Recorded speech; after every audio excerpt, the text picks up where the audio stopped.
On va parler un peu des leaders politiques. D'abord, Marine Le Pen. Est-ce que les gens qui ont voté FN ont voté pour Marine Le Pen ou ont voté pour les binômes qui se présentaient dans les cantons? Je pense qu'on vote plus pour ce qu'elle représente, c'est-à-dire la critique du système, que pour ce qu'elle est. Son image... C'est quand même son nom qui fédère. C'est un label. C'est un label, c'est une marque.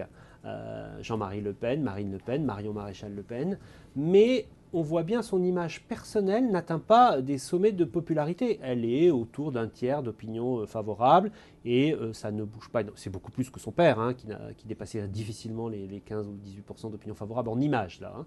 Mais on voit bien que la progression du Front National, la progression électorale du Front National ne se retrouve pas dans une progression de la cote de popularité de Marine Le Pen. Donc voilà, c'est plus ce qu'elle représente, ce qu'elle dénonce que ce qu'elle est. Autre leader politique, Bernard Sananès, c'est Manuel Valls. Donc il a eu cette stratégie de nationaliser l'élection, de taper très fort sur le FN. Est-ce que cette participation, qui est plus forte que prévu, et finalement ce résultat du FN qui est un peu plus faible quant à lui que prévu, peut être mis à son crédit? Est-ce que ces élections, c'est un succès de Manuel Valls? Incontestablement, la gauche perd les élections, donc le Premier ministre est perdant. Mais si je faisais une comparaison par rapport aux élections municipales, Jean-Marc Ayrault a perdu les élections et il est sorti extrêmement affaibli. Valls perd les élections, mais il en sort moins affaibli. C'est de la com ou c'est vraiment le résultat qui est plus flatteur?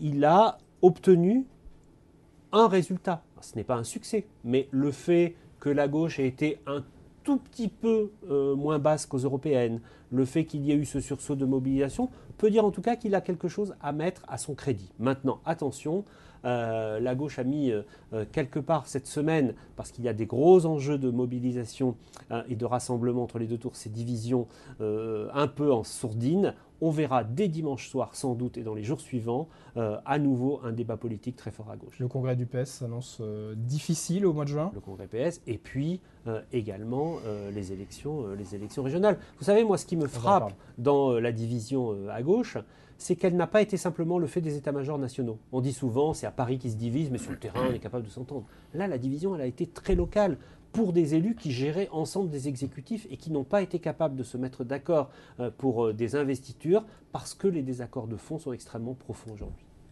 Michel. Et autre leader, Nicolas Sarkozy, est-ce qu'il y a eu un effet Sarkozy dans ces cantonales? Nicolas Sarkozy, il est redevenu, en tant que président de l'UMP, il est redevenu le leader de l'opposition. Qu'est-ce qui s'était passé aux européennes et c'était quoi la dynamique inquiétante pour l'UMP?